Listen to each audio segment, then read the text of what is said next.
think to myself, what a wonderful world.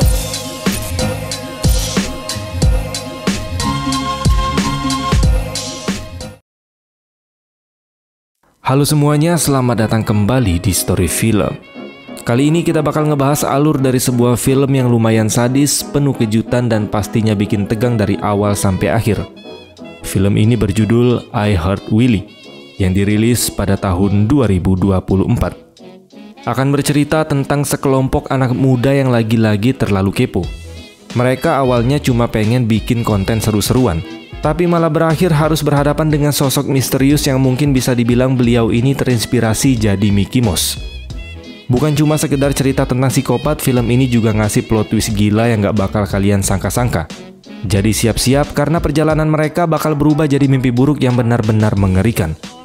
Dan kita langsung aja masuk ke alur filmnya. Enjoy the video.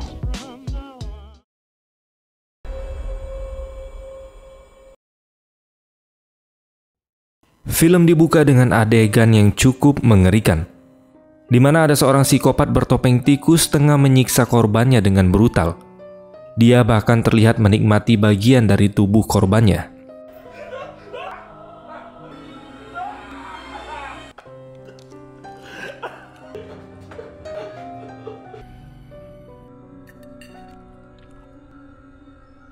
Di saat bersamaan, sebuah van jasa pembasmi tikus tiba di rumah jagal itu. Pria bernama Toby mendapat panggilan tugas, tapi tak lama kemudian bosnya menelpon dan bilang kalau alamat yang dia datangi ternyata salah. Saat hendak pergi, Toby mendengar alunan musik dari dalam rumah tersebut, yang membuatnya penasaran dan akhirnya masuk untuk mencari sumber suara itu.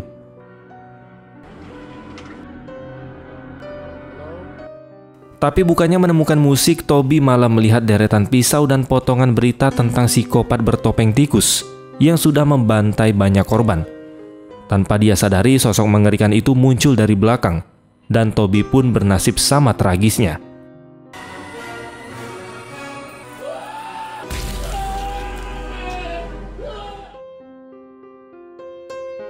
Lalu cerita beralih ke bagian utama. Kita diperlihatkan dengan sebuah mobil berisi sekelompok anak muda.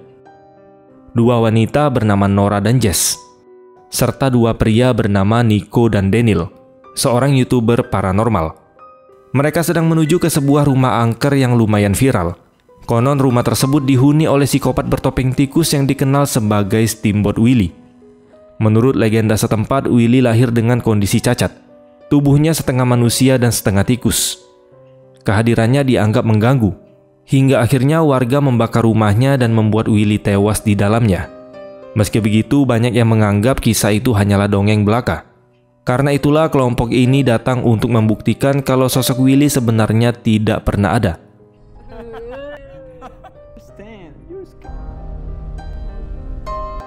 Setelah menempuh perjalanan cukup lama, mereka akhirnya tiba di lokasi.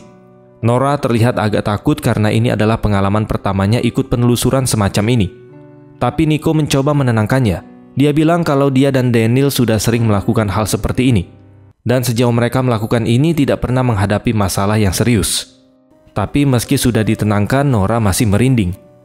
Seakan punya firasat buruk tentang apa yang bakal terjadi.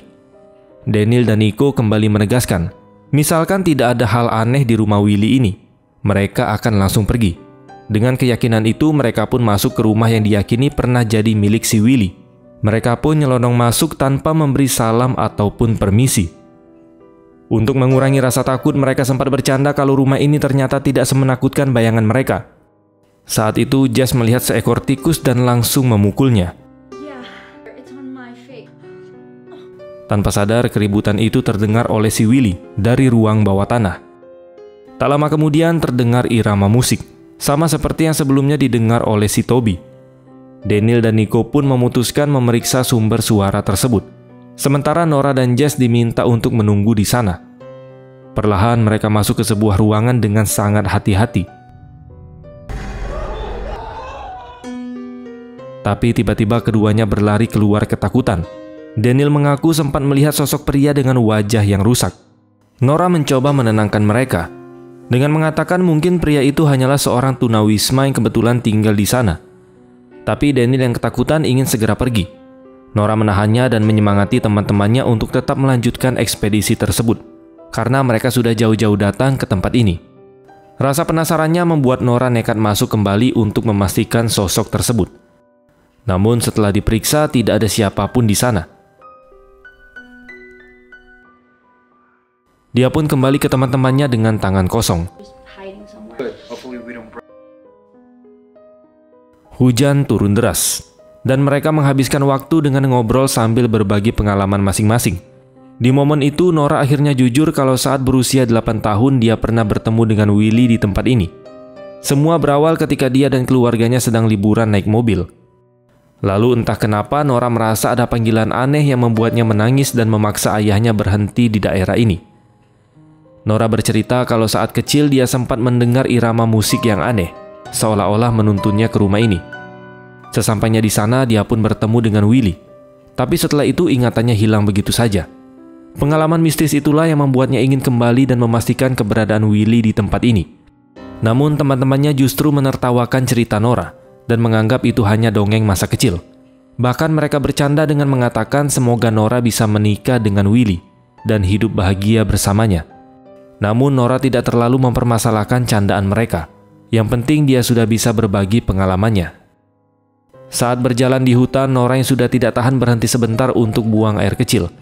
Di saat itu dia mendengar suara samar, dan tanpa sadar Willy sedang mengintainya. Tak lama kemudian Nora memanggil teman-temannya karena menemukan sebuah van terbengkalai di tengah hutan. Dan saat dibuka, mereka terkejut ketika melihat bagian dalamnya dipenuhi dengan darah. Nico bahkan menemukan KTP milik si Toby, membuat mereka menduga kalau ini ulah dari psikopat Willy. Namun Daniel mencoba berpikir positif. Mungkin aja itu darah hewan hasil perburuan. Kejadian itu pun menimbulkan banyak tanda tanya kepada mereka. Nora pun mengajak mereka mencari tahu lebih jauh, tapi Daniel dan Nico menolak karena merasa ini terlalu berbahaya. Meski begitu, Nora tetap meyakinkan mereka. Apalagi nanti kalau ada hal aneh yang bisa direkam. Itu bisa jadi konten menarik untuk channel YouTube mereka. Meski dengan rasa ragu, Daniel dan Nico akhirnya setuju untuk melanjutkan pencarian. Bahkan mereka sepakat untuk berpencar.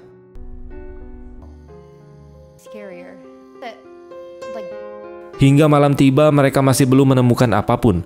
Nico yang mulai bosan mencoba menggoda Nora, tapi Nora dengan santainya menolak. Dia menegaskan kalau mereka kesini bukan untuk main-main, apalagi dia memang tidak punya perasaan pada si Nico. Sementara itu, dari kejauhan psikopat Willy terus mengintai, menunggu waktu yang tepat untuk melakukan penyerangan. Sementara itu, Daniel dan Jess justru tidak ikut mencari, melainkan asik berduaan di dalam van. Di tengah kemesraan mereka, Jess dan Daniel tiba-tiba mendengar suara dari luar van. Daniel mengira itu ulahnya Nora dan Nico yang sedang mengerjainya. Alhasil dia pun keluar sambil memanggil-manggil, tapi tak ada siapapun di sana. Daniel yang masih yakin kalau itu hanyalah prank dari si Nico. Dia pun mulai kesal dan menantang mereka keluar dari persembunyiannya. Namun justru saat itu yang muncul malah si Willy, dan dia pun mulai beraksi. Dengan cara mengerikan, Willy melumpuhkan Daniel dengan merusak tulang belakangnya, yang membuat tubuhnya tidak lagi bisa bergerak. Dengan kondisi lumpuh, Daniel tidak bisa melawan dan Willy leluasa menyiksanya.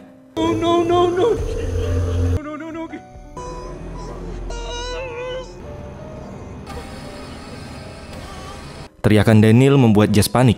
Dia pun buru-buru mencoba kabur dengan mengendari mobil van. Namun sayangnya Willy sudah menghadang di depannya.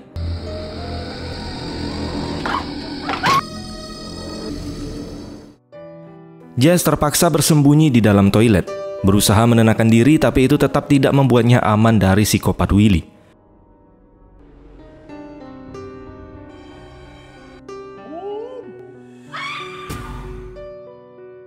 Sementara itu, Nora dan Nico menemukan sebuah gubuk. Dari dalam terdengar suara seseorang, dan saat mereka periksa, ternyata itu adalah pria misterius yang sempat mengagetkan mereka sebelumnya. Nora bertanya pada pria itu tentang apa yang sebenarnya terjadi. Pria itu mengaku kalau Willy pernah membakar kulitnya, dan dia memperingatkan mereka agar segera pergi sebelum semuanya terlambat. Namun Nora menganggap pria itu hanya mengalami gangguan mental, sehingga tidak terlalu mempercayai ucapannya. Dia pun mengajak Nico melanjutkan pencarian. Saat kembali ke van, mereka mendapati Daniel dan Jess sudah tidak ada.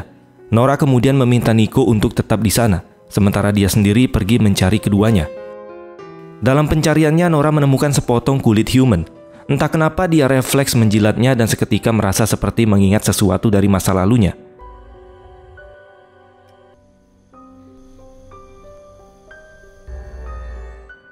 Sementara itu, Sin beralih ke Jess yang sudah tertangkap oleh si Willy. Dia menyalakan obor gas dan meninggalkan Jess untuk sementara. Lalu dia kembali pada Daniel yang masih hidup untuk melanjutkan penyiksaannya. Tak lama Willy kembali menghampiri Jess dan bersiap melakukan aksinya.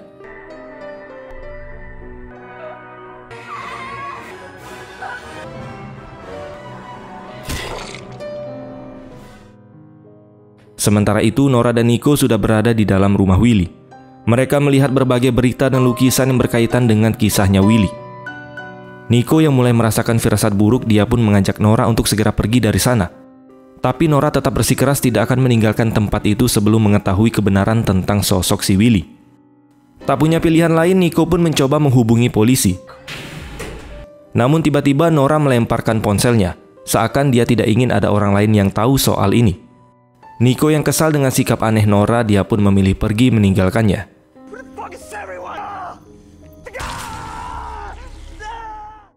Teriakan Nico ternyata terdengar oleh psikopat Willy.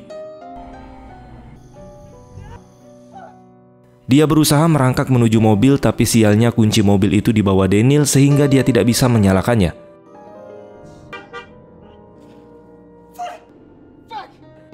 Saat itulah Willy muncul tepat di belakang mobil. Di sisi lain, setelah melihat berbagai pajangan milik Willy, Nora mulai berubah. Ekspresinya tampak mengerikan, seolah pikirannya telah dikuasai oleh sesuatu yang jahat.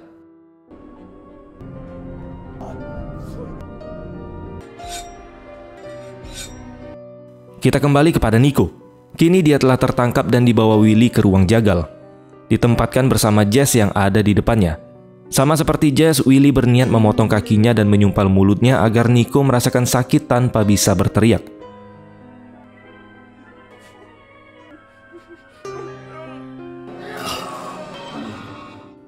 Jess yang terbangun dari pingsannya hanya bisa menjerit histeris ketika melihat itu.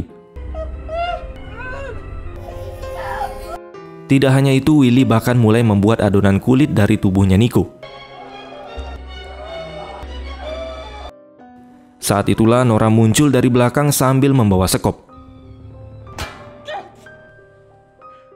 Bukannya langsung menolong teman-temannya, dia justru menarik Willy ke ruangan lain. Di ruangan itu, Nora mengungkapkan kerinduannya pada Willy, mengingat pertemuan mereka saat dia masih kecil. Dia bahkan menunjukkan lukisan dirinya yang dibuat oleh Willy, sebagai bukti kalau dulu mereka pernah menghabiskan waktu bersama. Nora menenangkannya dan berjanji tidak akan menyakitinya. Dia juga mengatakan kalau dia memahami penderitaan yang dialami oleh Willy selama ini, yaitu rasa sakit yang akhirnya membuatnya berubah menjadi sosok psikopat. Di sini Nora akhirnya mengungkapkan perasaannya, bahwa sejak pertemuan pertama di masa kecil, dia sebenarnya sudah mencintai Willy. Kini dia memilih berpihak pada Willy dan bersama-sama menjalani kehidupan sebagai psikopat. Sementara itu, di ruang jagal, Nico berusaha keras melepaskan ikatannya, hingga akhirnya dia pun berhasil. Lalu dia segera membantu Jess, tapi Jess justru menyuruhnya untuk menyelamatkan Daniel terlebih dahulu. Nico segera menghampiri Daniel dan terkejut ketika melihat kondisinya yang sangat begitu parah. Namun sebelum bisa menolong, Willy berhasil menangkapnya, sementara Nora berdiri di sisi Willy. Dalam keadaan sekarat, Daniel memohon bantuan kepada Nora. Tapi dengan sikap dingin, Nora mengatakan kalau dia bukan lagi temannya. Sementara itu, Jess perlahan berusaha bangkit dari ranjangnya. Namun dia justru melihat Willy yang kembali menangkap Nico, dengan Nora yang berdiri di sampingnya. Pemandangan itu membuat Jess kebingungan. Dia tidak mengerti apa yang sebenarnya sudah terjadi. Tanpa alasan jelas, Nora mulai mengintimidasi Jess.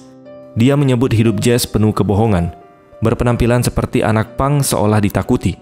Padahal Jess ini sebenarnya hanya wanita penakut layaknya seorang anak kecil. Jess yang sudah lemah tidak bisa berbuat banyak. Merasa dikhianati namun tetap menganggap Nora ini sebagai sahabatnya.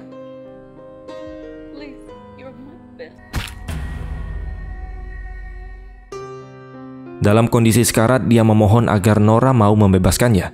Dan dia berjanji tidak akan menceritakan kejadian ini kepada siapapun. Namun Nora tetap menolak permintaan Jess. Dia mengaku bahwa semua ini memang bagian dari rencananya sejak awal. Dialah yang merayu ketiga temannya untuk datang ke tempat ini hanya demi bisa bertemu kembali dengan kekasih psikopatnya, yaitu si Willy.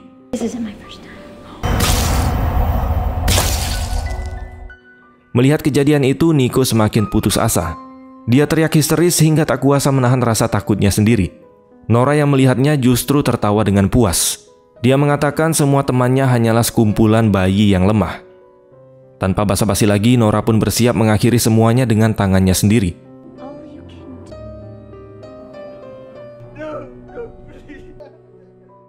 Namun sebelum benar-benar melanjutkan aksinya, Nora meminta Willy membuka topengnya. Dia ingin melihat wajah yang selama ini tersembunyi. Saat Willy menuruti permintaannya, Nora hanya bisa tertegun karena wajah itu sama persis seperti saat mereka pertama kali bertemu di masa kecil. Wajah yang penuh luka namun tetap meninggalkan kesan yang tak pernah pudar di hatinya. Dengan penuh emosi, Nora pun menyatakan cintanya kepada Willy. Dia mengaku bahwa Willy adalah orang pertama yang benar-benar dia sukai, dan dia akan tetap berada di sisinya apapun yang terjadi.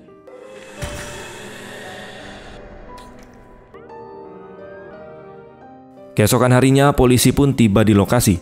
Setelah mendapat laporan dari telepon Nico sebelumnya, seorang petugas melaporkan kepada rekannya bahwa tempat ini memang diduga menjadi lokasi pembantaian. Namun tiba-tiba terdengar teriakan histeris dari seorang wanita, yang ternyata teriakan itu berasal dari Nora. Dengan wajah penuh ketakutan, dia mengaku telah diserang oleh sosok psikopat.